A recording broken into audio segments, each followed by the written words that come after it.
মানুষের মধ্যে মনুষ্যত্ব আছে কিনা যাই গিয়ে দেখে আসি।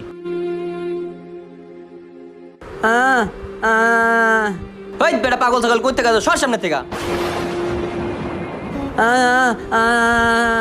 ওই বেটা তোর খিদে লাগছে আমি কি করবো? আমি তোর লেখা পারলে বেশ যাই থেকে।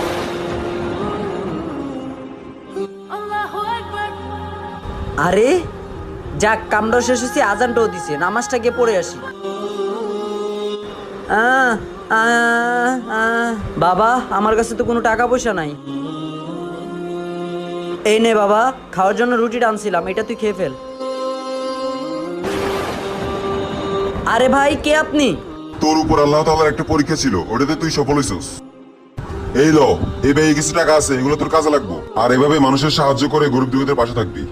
আরে এত টাকা? হ্যাঁ, আল্লাহ যা করে ভালোর জন্যই করে। ভিডিওটি ভালো লাগলে অবশ্যই সাবস্ক্রাইব করবেন।